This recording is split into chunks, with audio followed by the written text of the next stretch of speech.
Good morning, good afternoon, good evening, and welcome to episode 32 of In the Red Corner. The Premier League's on pause, but the AFL is off to a flyer, and this weekend, two massive blokes are going to knock the shit out of each other on Sunday. It's a good time to be in the Red Corner, and as always, I'm joined by Mr. Grant Winstanley. How are we, sir?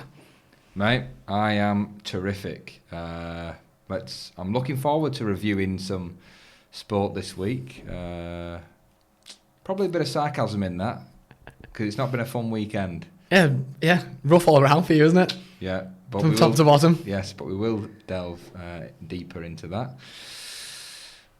And as always, we always start with an opening question. And obviously it's my turn this week for the opening question. And my question to yourself, Matt, is, are you as disappointed, or are you officially off the Kevin Holland hype train? It might be time to get off at the next stop. Yeah, I think he was crap, wasn't he? Just his behaviour for me. It was all round weird. It was just all. It started being weird for me in the week when he kept saying how much he didn't want to fight 5 rounds. Yeah. I don't know. He did an interview with someone. I don't know who it was now. Didn't want to fight 5 rounds, and he was kind of laughing and joking about it. And he has got this infectious personality. He's great, but which is fine, and it sells. You know, people loved it, and he's had an amazing 2020. But then you've got to back it up in the Octagon. And he was so self-confident. It seemed to be overlooking Derek Brunson, and then Derek Brunson came in and effectively just dominated from start to finish, which again is fine if you're Kevin Holland. But then you've got to. There didn't seem to be any impetus to take the fight. He didn't seem to be taking it seriously to me at all. No. Fucking around and like talking to Dana and talking to Khabib, and if I was in his corner, you'd wanted to slap him silly and be like, "What the fuck are you doing? No. This is your chance. If you win this, you've got a shot at that title potentially pretty soon." Yeah. And Derek Brunson wouldn't have got the same. Well, you won't get the same. No. Kevin Holland would have. It's mad. I don't understand. I heard that Dana had said he'd had like a breakdown or like the pressure had got to him. Didn't seem like that to me. It was like he was trying to be. He was that embarrassed. He was like trying to be funny about it. And trying to deflect what was actually happening. Yeah, it's like, what are you doing, man? Mm-hmm. It's not a stand-up show. Like, yeah, it's like. And someone said on Twitter that it was like watching Jim Curry in there. Yeah, it was a bit. It was just like cracking jokes and just not like you could be spending that time and energy on like getting up, doing something. Yeah. It was wild to see.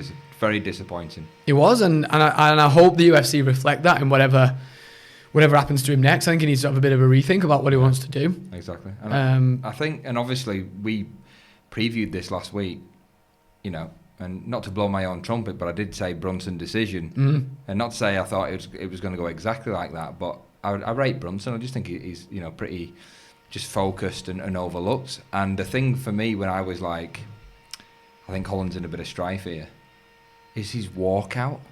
Yeah. Like the whole dance and the whole like, where's the... Do you remember when like Ronda Rousey used to have that steel in her eyes and that, and when fighters are on, they're switched on. You're not taking it seriously. As if he was like just about to go pre-drink it, or just had a few cans and he's out going to somebody's party or something. It's like, mate, you know what you're about to do. Yeah, you've got war here. Like, where's the switch? Yeah, it's all good. Like, we was critical of Izzy in Melbourne with that whole dance routine, but at least he did that, and then it was. But even that was a bit of like, it was a bit of showmanship, but it was also, I don't know. There was also like a seriousness about it. Yeah, it wasn't like he wasn't laughing and joking doing it. I know. If you know what I mean. Exactly. There was a difference where he walked out and he seemed more concerned about his swag than his fighting ability, which is concerning, especially if you start messing around with anyone in that top 5. Because Brunson, what he did was dominating, but he didn't smash him to bits. Whereas you do that against someone like Darren Till, or he's gonna cave your head in. I know. You can't. It's not funny. It's not funny. It's not the place to be. That, and you can have the personality as much as you want outside the Octagon. Totally fine, and I get it, and everyone loves it, and everyone bought into it, and there was a bit of a hype train around him, but if you don't back that up, and you don't seem to have any answer to what Derek Brunson was doing, and it sounds a bit harsh, I don't rate Derek Brunson that highly, I don't think he'll ever be a champion. I think he'll get to that top 5 now, and he'll get a big fight next maybe, But I don't think he'll win it. He's just like the measuring stick. He is. And he's got those certain skills that he can dominate the likes of Kevin Holland. But I think if he comes up against anyone who's in the top 5, whatever it is, I think he'll get beat. Which then makes you reassess where Holland is, because if Holland is putting that performance in against Brunson, he ain't going anywhere near that top 5, mate. Yeah. And I hope Dana, I hope, it sounds a bit daft to teach him a lesson, but I hope he gets brought down a peg or two, and Dana's like, no, mate.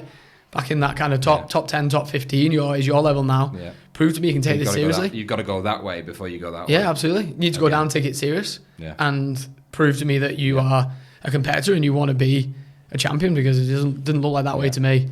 Yeah. And I hope as well that his corner team, certainly who his main coach, whoever his main coach is, I hope that in the reflection, his coach sits him down and says, hey, you need to take, if you ever do that again, you've got to find another gym. Yeah. It's a bad reflection on me. That's serious and go. Yeah.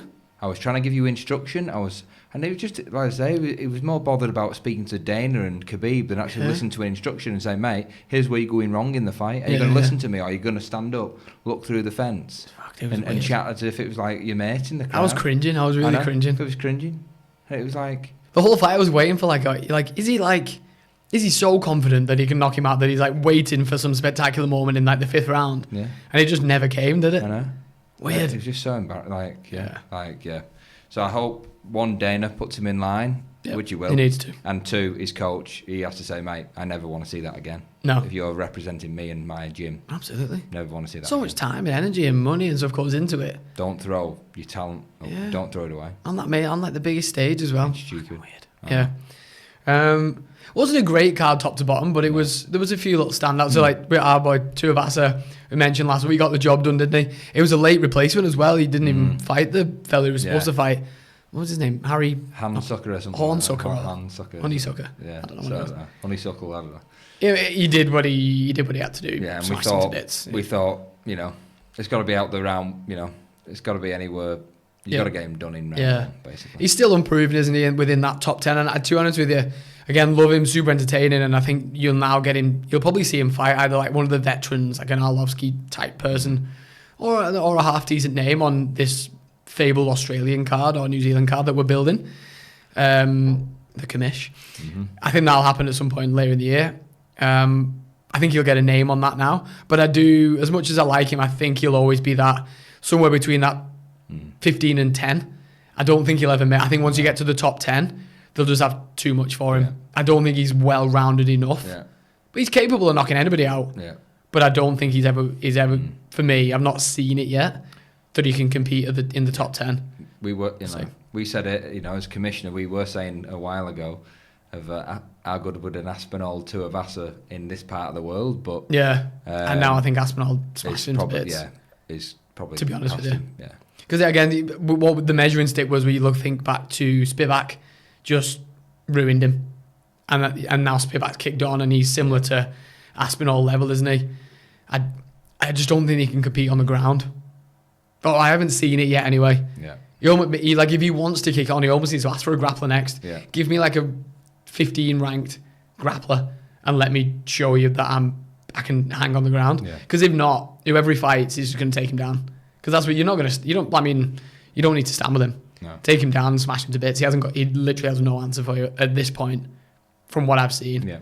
But still, again, we're shitting on him here, but he's great, super entertaining. Got in, did what he needed to do, got out of there. Did his shoey, got off. Exactly. We'll see him later in the year, I'm sure. That should have been the opening question. Does it feel a bit more disgusting when it's a flip flop? Do you think? Oh yeah, Jesus. You're not even wearing a sock. At least if you do it out of a boot, at least you got a sock on. But we're talking like. But also with the sock, you got fluff. The fluff question. I just think all around shoe is not a cocktail. It's not a cocktail, son. Oh Jesus. I know. Curdling. It's not great. Yeah. But yeah, look at it.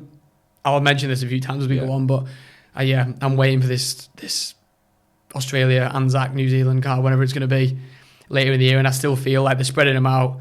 They're getting people to a position where they can give them a good fight on that card and really like celebrate the Anzac talent we've got down here.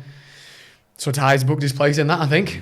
Good win for him. Exactly. See where he goes. And if you think about it, someone like a Megan Anderson, now that she's entered into free agency, which came out the day after we spoke about it a couple of weeks Yeah, ago. true. Did we not mention that? Yeah. But obviously she was kind of for these types of cards over here. She's a staple on that main card. So now there's always a spot to fill Slots now. in there. So you got to take a main card slot. Yep. Because she was guaranteed to be on it. So yeah, absolutely. Who's having it? Yeah, exactly. And that's what they're doing. They've spread out quite a bit over the next couple of weeks and the last couple of weeks. Yeah. There's been like sporadically these Aussies and New Zealanders on these cards. They're not massive names yet, but it's almost like your chance. Book yourself a slot on that main card. It will get you a big fight if you can impress here in these ones. You can come out to Vegas, take it seriously, shows what you've got. We'll bill you later on in the year because the way it's looking now, like New Zealand have got good crowds back. They've announced in Melbourne today, 75% is it? Yeah. Crowds again. So you're looking maybe October this year or something like that. You might have a big card over here. It might well be New Zealand as well, but it depends on how big they want the stadium and stuff. That'd be awesome. There's a few more I'll mention. I'm signing them up already. Yeah. Last one I wanted to mention on this was just a really cool finish from Grant Dawson. I don't know if you saw that fight. Yeah. Really great corner work from James Krause again. He's getting a lot of plaudits at the minute.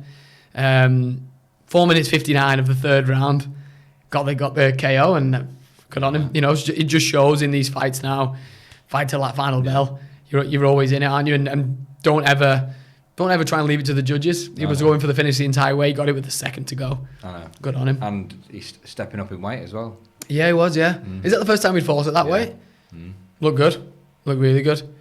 Yeah, good on him. Crazy that I think what made it all more special is the fact that the mouthpiece went flying. I know. You think if you hit somebody that hard that it's Jesus. probably going into your throat as opposed to the other way. Yeah, it was mad, wasn't it? But he looks, and first name Grant, so he knows what he's doing. The lad. Another hard-hitting Grant. Yeah, that's it.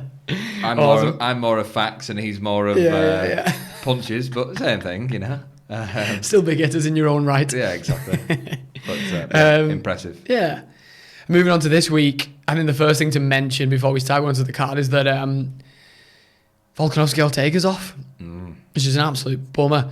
It's even worse when you get the Aussies and Kiwis that come over here and they get called off because we know that they're going to have gone through a grueling quarantine. This is after a full camp where you're away from your family and stuff.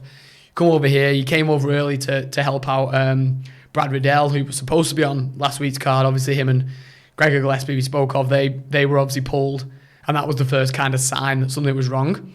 When they got pulled, you knew something was wrong in that camp. Same camp as Volkanovski, so you mean, oh crap, something's gone on in that. And if one in the camp gets it, the whole thing falls to bits. So it turns out in the end that it was Volkanovski who tested positive. It's not really clear what's happened, where he's picked it up. But it seems he was fine when he left here, negative leaving Australia, negative when he arrived.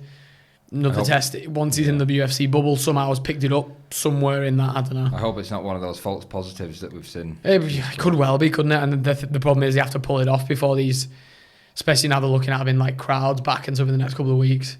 They just can't afford any. These bubbles have got to be so secure, and I don't know where they've picked it up. It shows when you've got a big team like that. It's see, if someone breaks protocol or whatever, I'm not saying that they did, but it's easy to get into the camp.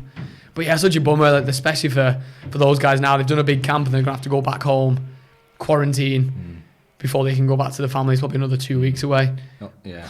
The only way that they can get round it is if Volkanovski stays in America for the next kind of few weeks or so.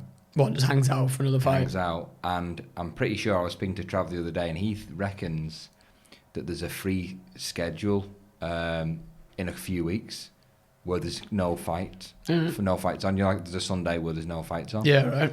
So Trav reckons, well, you could actually do a fight night and do Volkanovski Ortega as the main there and have a Riddell Gillespie, just got to keep him out there, and then you can just be able, and then whoever's been on win streaks or whatever, just make a card, just throw a card together.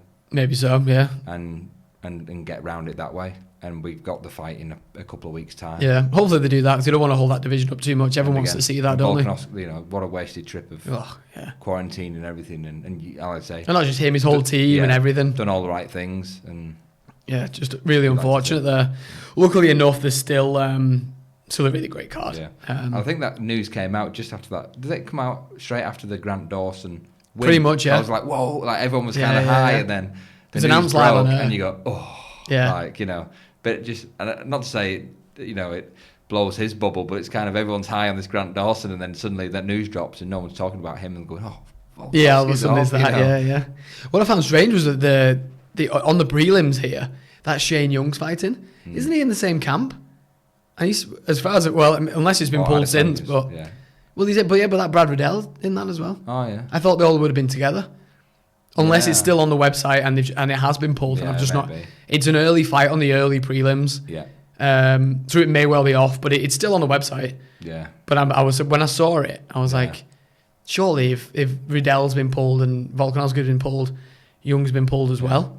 So I'll pretend that he's not. He's still on the website. I saw him still on the website. Thank God that they did spread them out as well. Yeah, imagine if they didn't do. If they did like it was Izzy, Jan, Volkanov, as if it was all kind of together. One bunch. And it was just boom. And that's probably why they're doing that. A lot of the Aussies and New Zealanders are spread out a bit. Because Volkanovski come early to help Riddell. I think he was going to corner him or something. Yeah. So they've obviously kept together, but keeping Izzy apart. And even that Eugene Bergman wasn't there, was he? Because like you say, if one goes down, they all go down, and it's just a disaster. So you almost need to, be spread out, or have your small pockets of teams like Izzy had him and that Ulberg, and Volkanovski's got Riddell.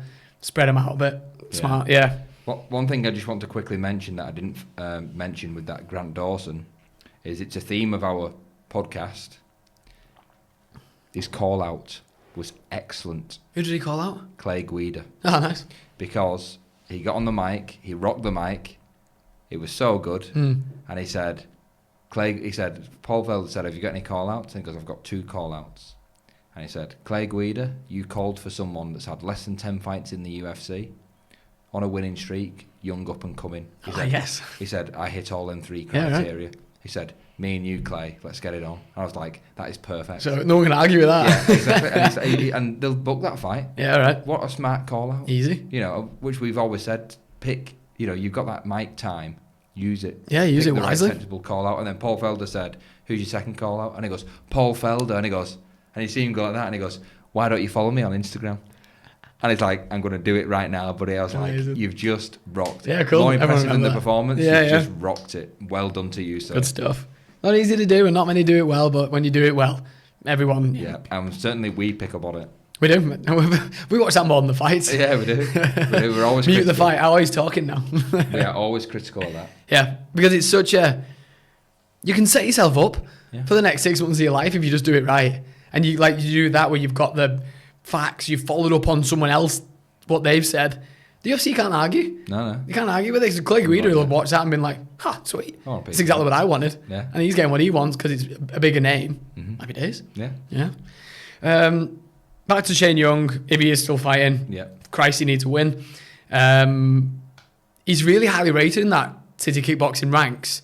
Izzy raves about, they all rave about him, but I haven't seen it in the UFC yet. No, I've not. He got sparked in his last fight, and that's unfortunate. He's got hit with a good shot. But this is another one we're building for this next big card that I'm making up. But he needs to win because I think he might be coming off. It might be his 3rd loss this if he loses again. And not many people go 0-3. No. Not many people. Not if you've not shown anything. No.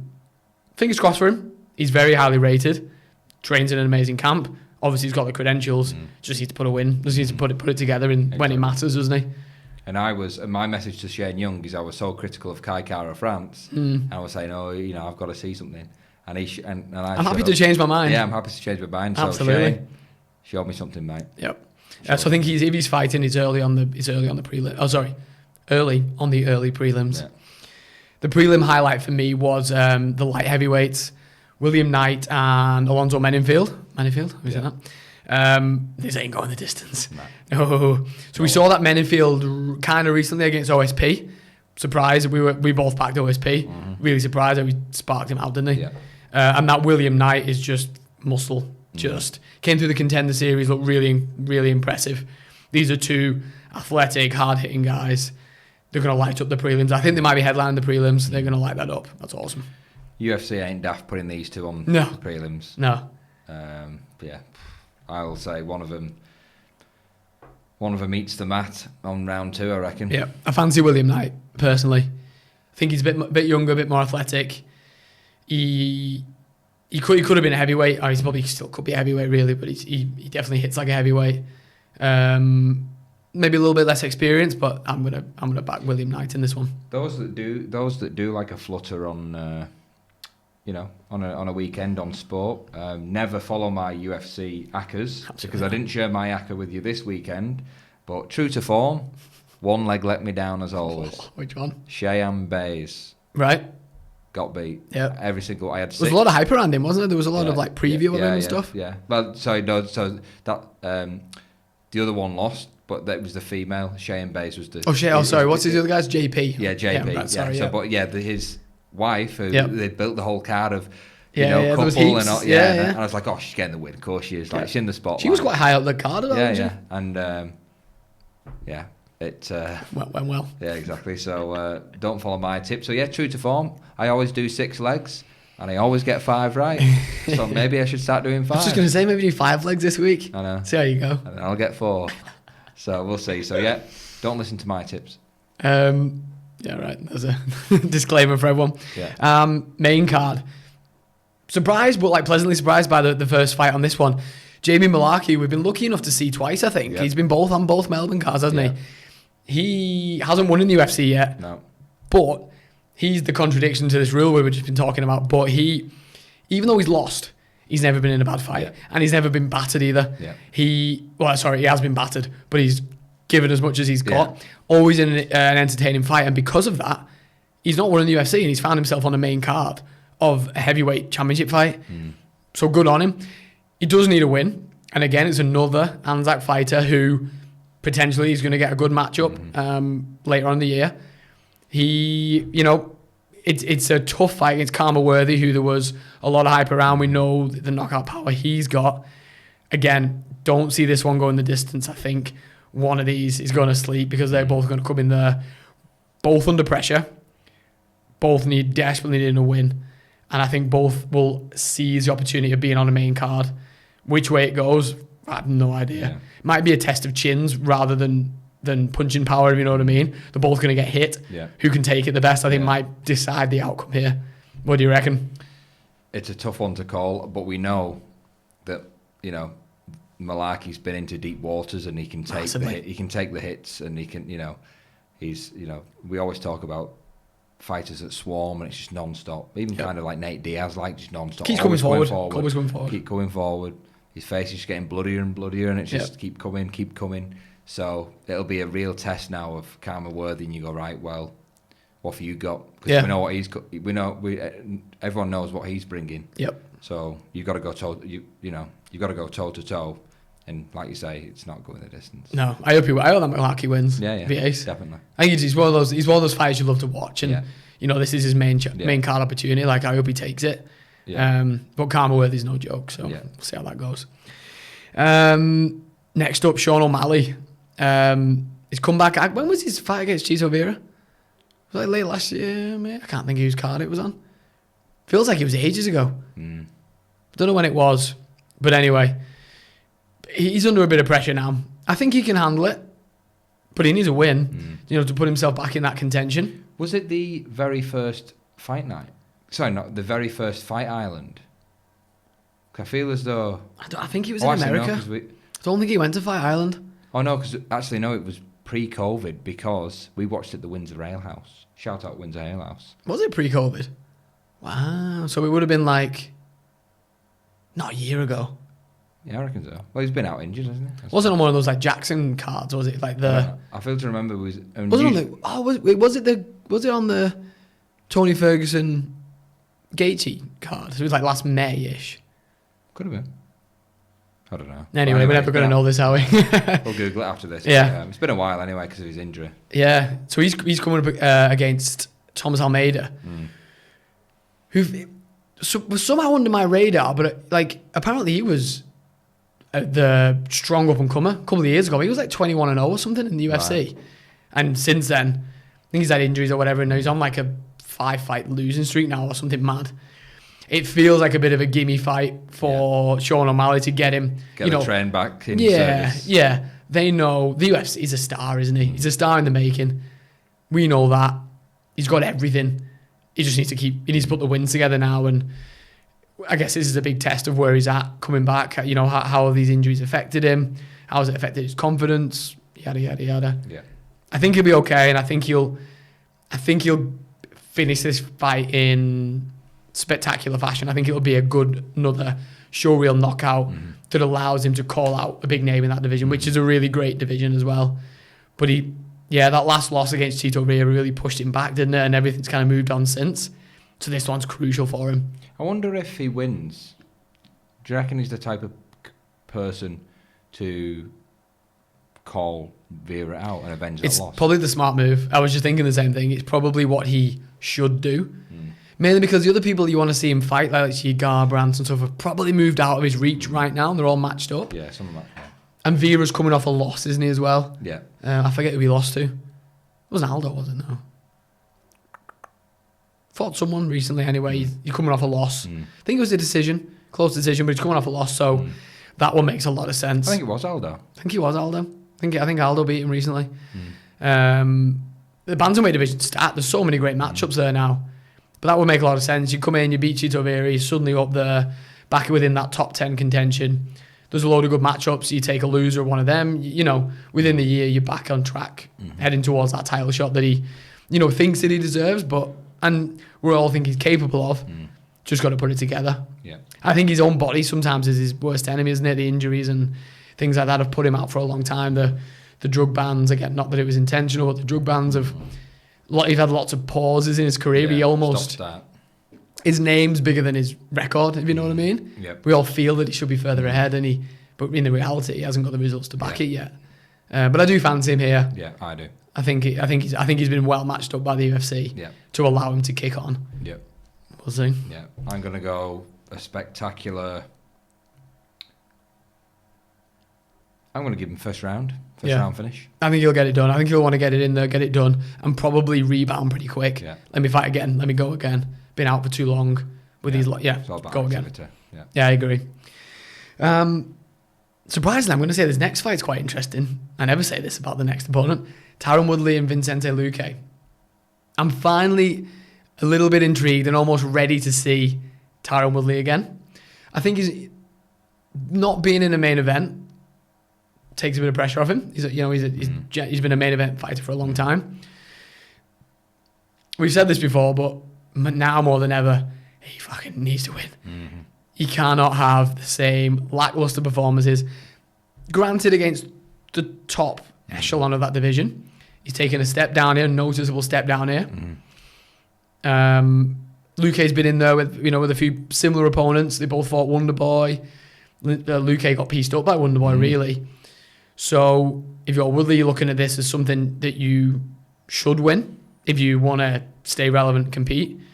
But he's 38 years old now. What do you reckon? Are you looking forward to seeing him fight, or are you just like, nah, can't be arsed with him, I'm done with him? Yeah,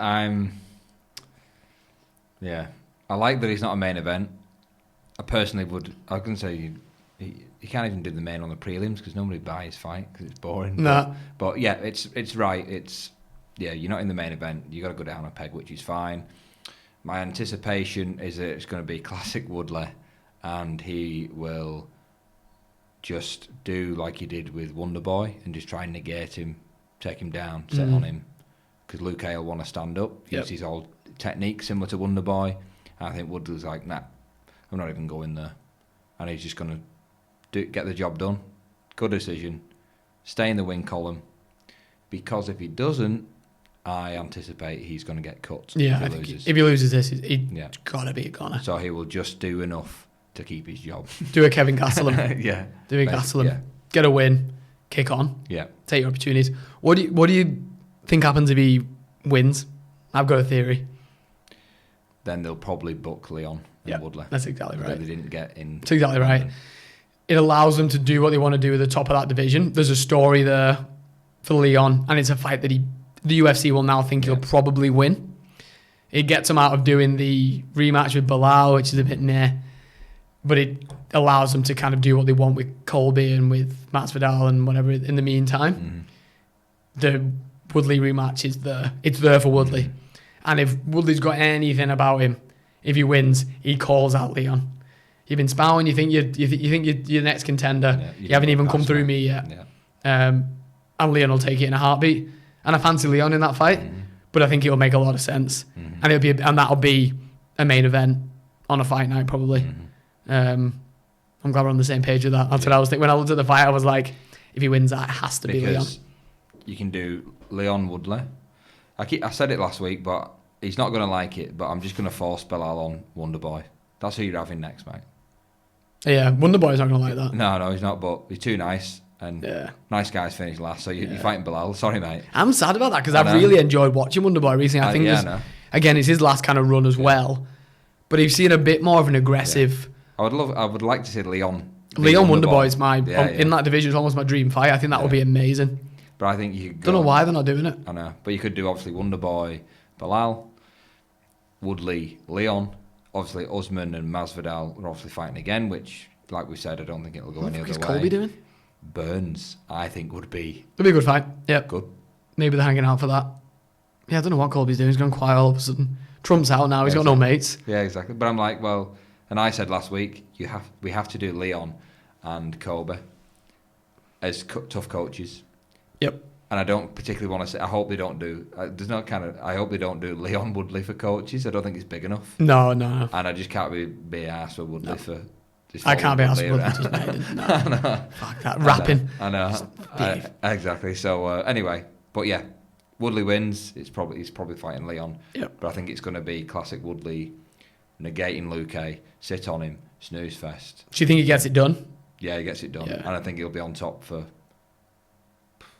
70% of that fight. 12 minutes. Yeah. 12 minutes of that fight will be on the floor. Fuck. I reckon. Time to go and make yourself a brew and that's on. His toilet break. Just checking at the end, see how he's going. Is there any chores to do around the house? Or just do the hoovering? Get stuck in. Yeah.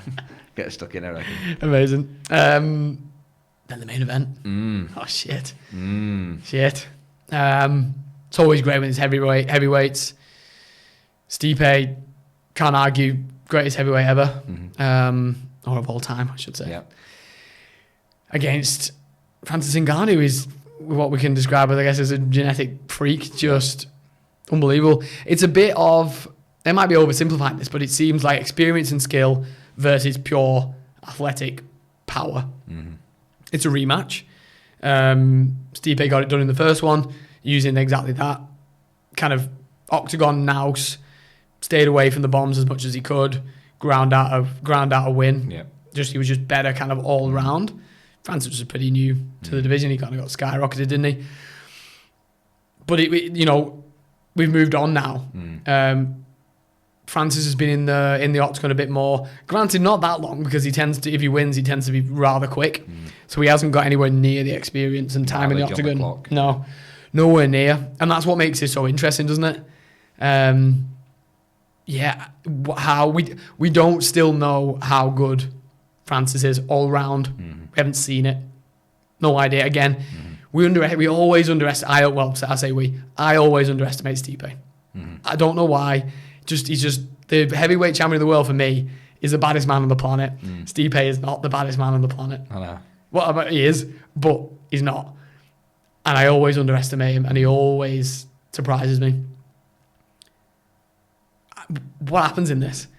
I don't even know where I land on it. It's mad. I could be made to look like an absolute fool, but I think it goes exactly like it does in the first fight. Right. And Ngannou doesn't land a glove on him. Yeah. But I could be massively. Equally, Miocic could be lying flat on the canvas. Well, and that's why it's so interesting, hey? Yeah, exactly. But for me, I'll say greatest heavyweight ever. It's interesting that he's tied for the most heavyweight title defences. So if he beats Ngannou, he's got the record. Yeah. My worry is if Ngannou wins, this is the last time we see Stipe Miocic. Yep. I've got a feeling if Stipe wins, it might be the last time we see Stipe Miocic. Well, I would say yes, because he's got the record, but the payday of John Jones is almost too good to say. I just don't know if he wants any part of that John Jones narrative. But I think he's the type of person that you beat John Jones, you defend your belt, yeah, mate.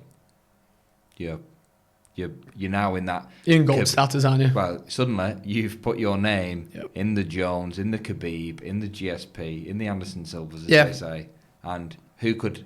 Now there's an even greater argument to say Stipe Miocic Big is risk, the though. best. Big Yeah, it's risk. Massive but risk. At the same time... You could go out on top, but you could go out being the guy that it's a massive risk. lost to solidify Jones's legacy. Yeah, but at the same time, he's a risk taker. Seems to be. He's 40 odd and he's fighting Francis Ngannou. Yeah. Who's doing that? Yeah. When you've already beat him, I'd say no thanks. How many? He always gets rematches, doesn't he? Yeah. Fought, trilogy with DC. DC. Fought JDS twice. He's fight. This is the second time he's fighting Ngannou. Yeah. So he gives people the due. Well, does it say a little bit about the heavyweight division over the last couple of years? That it's not been massively competitive, I suppose, in that. There's not been heaps of names around. I think, on your point on which way it goes, I think it will look very similar where Ngannou, similar to his last couple of fights, is going to come out swinging. And I think if Stipe can avoid getting clocked in that first minute, I think he'll be all right, because I just think he's better all around. He's smarter. Yeah. He'll be agile. He'll stay the fuck out the way of those bombs. It was the best. The Miocic against Ngannou the first time is the best Miocic I've ever seen. Yeah. He put on a clinic. Yeah, he did. But does that say a little bit about Miocic or where Ngannou was at, where he literally all he had was those bombs? Yeah. What is interesting about this fight is to see how much he's come on. He's been training heaps at the PI and lives in Vegas now, trains there. How much has he like expanded his wrestling skills, his grappling skills? Because he'll have the strength. Can he compete skill-wise with someone like Stipe who's so well-rounded? We don't know yet because we haven't had to see it. Yeah, it just hasn't. Yeah. He smoked Rosenstrike. Smoked Blades twice. Yeah, it's been so easy for him until he runs into someone who's able to stay out of the way or take the shots. Yeah, when he comes up with someone that. The fight IQ is off the chart. Yeah. Miocic's fight IQ is off the chart. Yeah, and that's where you think maybe even Ngannou, if you look ahead to Jones's fight IQ is going to be so far ahead of Ngannou. Yeah. And like you say, when you got these bombs, but I just don't know if he hits Jones. Yeah. I don't know if he can get anywhere near him. Exactly. We won't know that until we see him dragged into deep water. How much better is he now than he was 2 years ago? Yeah. Really interesting. And you always, and you said earlier about overlooking Miocic. And, you're not the first. And I think a lot of people overlook him through no fault of his own. But I think it's because for the baddest man on the planet, how out of the spotlight he is. Oh, massively. I can tell you, I have not seen one interview, one chat, one picture of Miocic since he beat DC for the belt. He takes no part in it, does he? He's like, I've got fires to fight. I've got a job to do. Picks up his bat and goes, thanks everyone. Yeah. And fair play to him. It's great, but if you're Dana White, it's not great. Exactly. It's not what I want out of my UFC heavyweight champion, which is why you're getting fed to the likes of Ngannou. But they've made him wait for Ngannou. It's like that's who we want. We want this massive Cameroonian fella who's going to be all over the place. People watching our podcast right now that maybe don't follow it as much as us has now just suddenly learned that Stipe Miocic and Ngannou are fighting this weekend. Yeah, they wouldn't know Stipe if he walked in this room now. No. They'd be like, what's that? Exactly. Baddest man on the planet. Yeah, you wouldn't. Yeah, he is. And it is. He literally is the baddest man on the planet. But he doesn't seem like it. He doesn't act like it. And fair play to him. Like no one can criticize him. Like he lives his own life. Ever. Great guy. Great incredible. Father. Incredible mixed martial artist. Greatest heavyweight ever.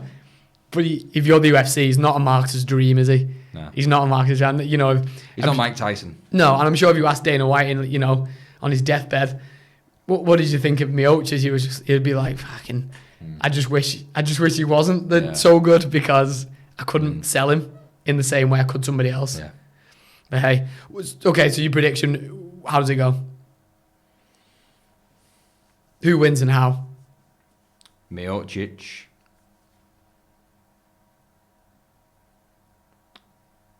50-45. Ooh, yeah. Okay. I agree, Miocic's decision. I just think he'll be able to weather the storm and adapt in the fight, do enough output to not get smoked and just to pick away, win rounds. Yeah, his experience will show once again. And we know from his DC fights that he's able to adapt in the fight. Him and his team will find a way to win in that fight. I wonder if DC's on commentary this weekend. Yeah, I'm not sure. I'm sure he will be. He usually does the pay-per-views, doesn't he? Mm. That'd be interesting insight, won't it? Because who else better to... I know he's not been in there with Ngannou, but he's break down Stipe, been in there 3 times with him. I think he'll have the smarts to adapt in the fight and avoid getting smoked. If he does lose, it'll be in the first minute. Yeah. I think that's the way it'll go. And it's the last we see him. Yeah, and then we won't see him again. Jesus Christ, yeah. Yeah. If you get hit with one of them bombs early doors, if Francis comes charging at you, good night, Vienna. Yeah. Excellent. I guess I'll have a quick chat about the AFL. I'm sure you want to breeze over it. Yep. Jesus. Yep. I didn't see the Bombers game, but obviously result-wise, it was close, but you threw it away, hey? Yeah, that's an understatement. Yeah. Listen, Hawthorn started pretty bright. We got slowly into our groove in the first quarter. Fairly close. Good game of footy here. Second half, the best quarter I've seen from Essendon in my 3.5 years here. Wow. Incredible. Intensity, fighting for every ball. And, well, to be honest with you, set shots letting us down again. It's always set shots that let us down. Anyway, 39 points is the half-time lead. I went down to Fonda on Chapel Street, got a celebratory frozen mojito at half-time. Why not?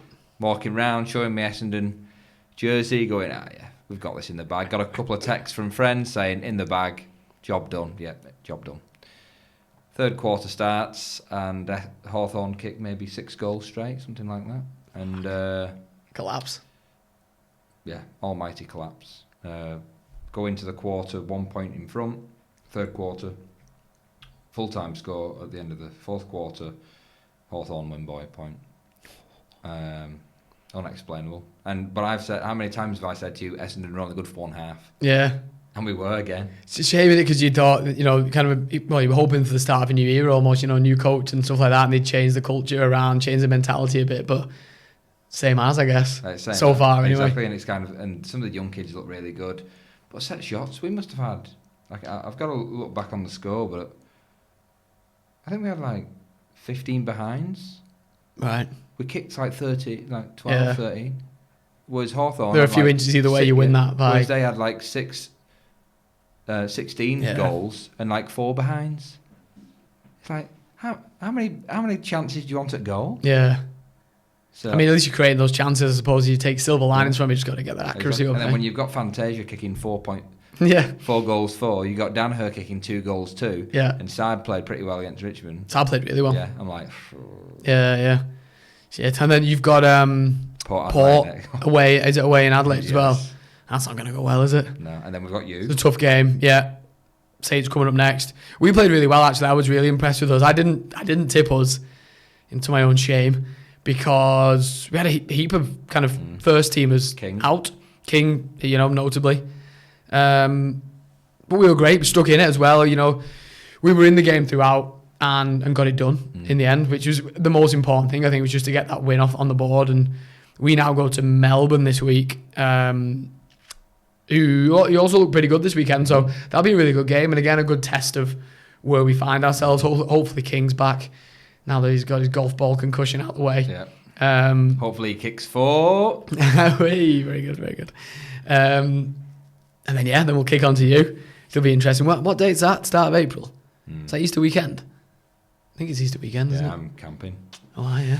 I'll be, but no signal. Yeah, that's probably good. Oh, sorry, Matt. No signal out here in the bush. Yeah, sorry. I'll be sending you updates. Yeah, on the minute. Yeah, I think that's what it is. But the danger with Essendon is we could go our first 7 games without a win. Boy, it's rough, that. Genuinely. Yeah. And I said, I think I spoke too soon saying Hawthorn's the wooden spoon, because I was looking at wooden spoon in the mirror potentially. So. And that's why it's good for us. We got that first win out the way. Not that I ever thought we were wooden spoon in it or going to go on a bad run, but I think looking at that squad, looking at everyone we've got to come back, having that first win under your belt just allows you to kick on now, doesn't it? And the world's your oyster if you're Saints fan at the minute. There's a run of winnable games. How good's Tim Membry, eh? It's all good. Yeah. Does that Butler, amazing, is running. Young Bradley Hill. kids. Bradley Hill? Yeah, probably. Bradley Hill, amazing. Young kids. Yeah. I'm excited about our season actually now. Off to a flyer. I'll definitely tip us this week. Felt a let us down last week. I didn't tip tipped you us. last week. Yeah. A few people did actually. I was one of the only ones who didn't. How many tips did you get right? Pessimistic. I only got 5. 5 as well. Got 5 as well. I don't think you'd let me down. Well, no one in the world would have tipped Adelaide against Geelong. No, Or Sydney as well. against Brisbane. Didn't tip Sydney. They look really good. Yeah. Who have you got down as your kind of pick of the round this week? Any games you're interested in? It's Bulldogs again for me. West Coast, playing West Coast. I think it's in Melbourne. Yeah, Bulldogs look good. I'll tell you what would be a close game. Thursday night, Carlton, Collingwood. Yeah. It'll be very interesting. Yeah, it will be. Again, another Very test of interesting. where are we at? Where are we at? And I tipped Collingwood, and yesterday I changed it to Carlton. So I'll change again. Matt Barry, you're welcome, mate. Yeah, that'll be a good one. Even the Saints game, I'm looking at that Saints Melbourne game. I think will be really competitive. That's a Saturday night game as well. At Marvel. It's good. It's good having footy back in there. I think it's I think I've tipped Sydney as well. I can't remember who they're playing, but I'm like, I think Buddy Franklin's back. And Yeah, I I'm heard like, that. Yeah, ooh. yeah. But I think it could go either way. The Sydney one. You're playing Geelong. Don't know. Maybe. I can't remember now. Or it might be Brisbane, Geelong. Anyway. So yeah. Yeah, it's good to have Adelaide- footy back. Port Adelaide versus Essendon. I'm not looking forward to. I'm really not Could be looking bad forward. that. Charlie Dixon will get 25. Points or goals. I don't know. Just goals probably. So moving from one bad week Disaster. to another, one disaster to another. You're out the FA Cup, my friend. Despite the Cantona collar on. What happened there? I mean, I know Leicester are a really good side. Did you not turn up? Was it a fair result? Plain and simple, Leicester wanted to progress. Yeah. They wanted A bit more fight about it. We made changes. Mhm. We were terrible. We were absolutely terrible. Right. Fred, shocking game. He's not the only one. Like he copped a lot of abuse online. He wasn't the only one. All of them didn't particularly play Just well. chill around. Donny van der Beek got a start. Deal. A start. But it's funny. Shout out to my dad on this one. He made a comment last night and said the 4 subs that Ollie made on the 64th minute should have all started the game. Well, He brought on Bruno. what were you arresting someone for? This is the thing. It's the international break. It's insane. Play him. Sorry, you want to make sure Bruno's fit for Portugal friendlies, do you? That's insane. So he brought on, so he made changes. He put Martial up front, and we're back again. Martial Basher back. He brought on 64 minutes, and we're 3-1 down at this point? 2-1 down? Bruno, Cavani, Luke Shaw, and Scott McTominay. Fuck. And all 4 of them should be playing. That is mad. And what was he thinking? How many times have I said to you, and we spoke about it with Liverpool, get the job done, Yeah. and then you rest. Yeah. There's a reason in life that your weekend becomes after your work. Yeah. Because you slog all week, you slog all week, and you go, thank God, I've got 2 days rest. Get the job done, and then by all means, take them off on 64. Yeah. By all means. If you want to rest him for Portugal, that's but mad. get the job done. Yeah, I mean, and yeah, it's another season now, quite possibly without Silverware Hawley, and Well, I'm sure you want to touch on. well, yeah, I just heard a rumor today. Again, it's Twitter rumors, but that the American owners had met with Allegri. Yeah. Again, don't know how true it is. Apparently, Woodward's backing Ollie, wants to keep hold of him, but those American owners want some silverware, want some big names, and Ollie doesn't seem to be delivering. Even though you're second in the Premier League, got through a difficult season. I don't know, that pressure just shows that pressure's never off Ollie, is it? Yeah. There's a pressure to deliver at United, and it's not being fulfilled at the minute, I guess. It makes you wonder how much of a false league position we're in.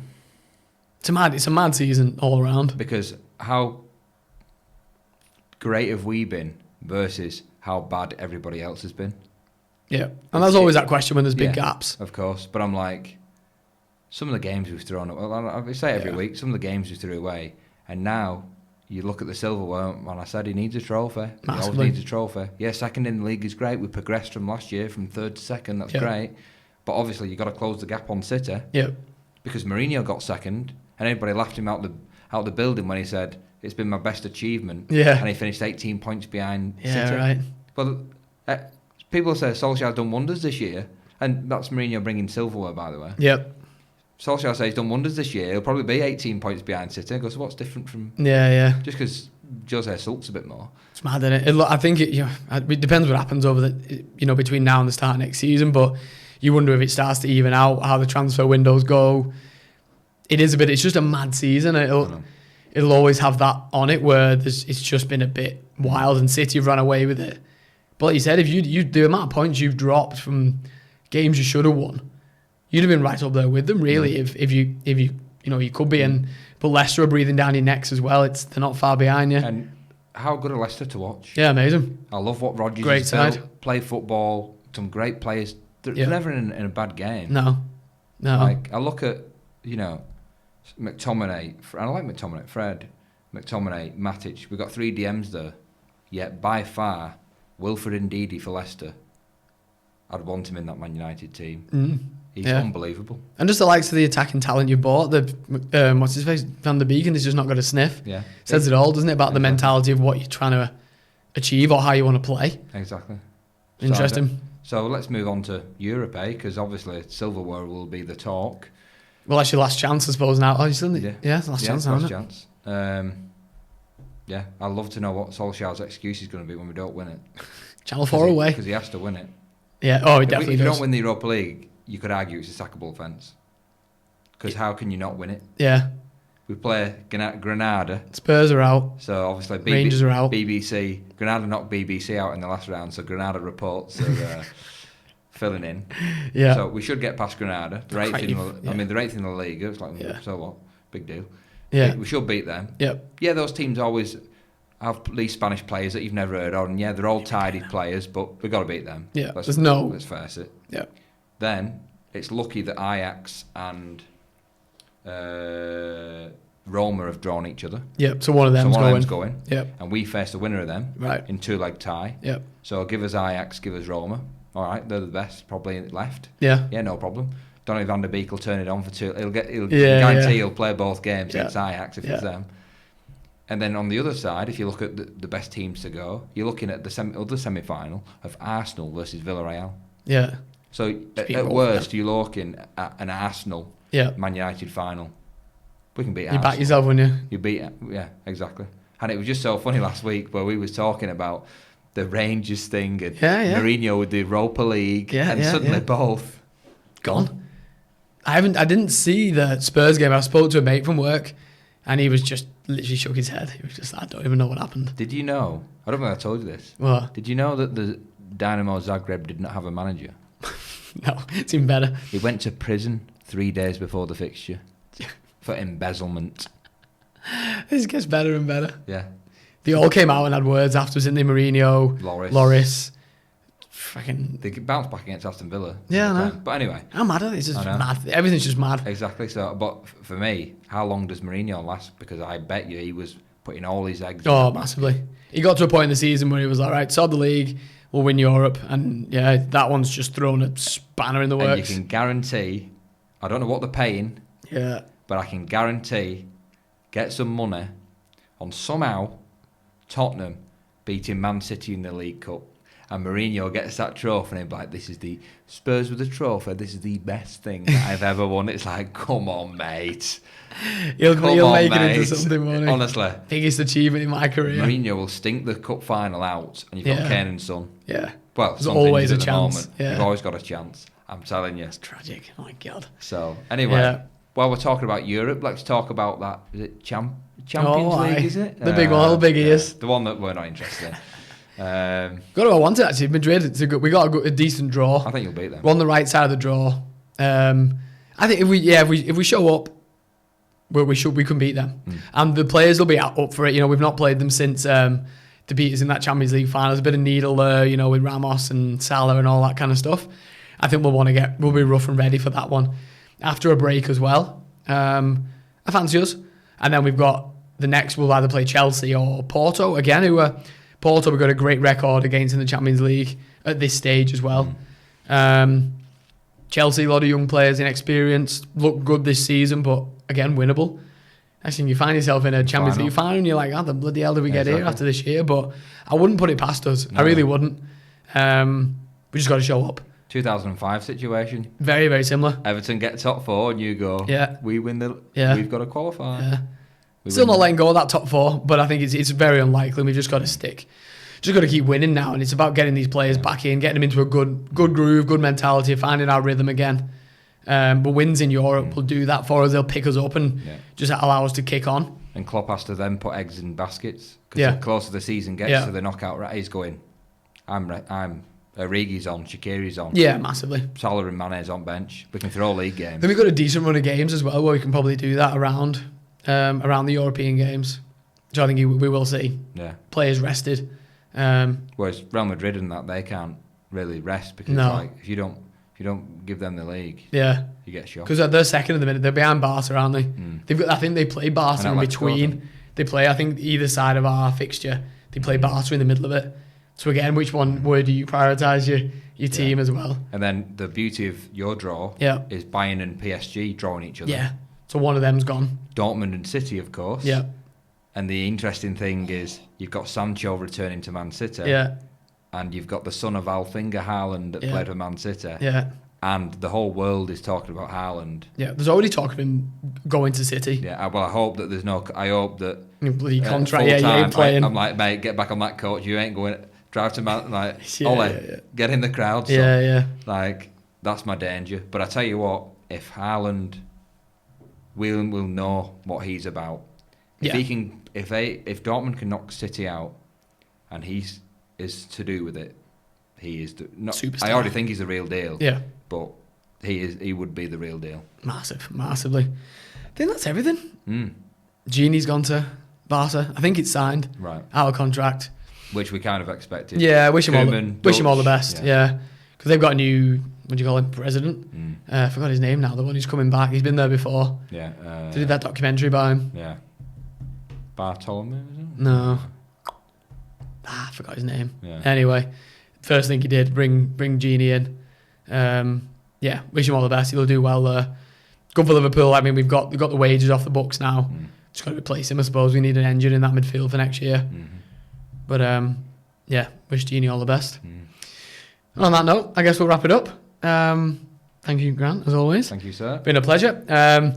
Really looking forward to this heavyweight matchup this weekend. As always, hit the like button, hit the subscribe button so you don't miss anything, and we will see you very soon.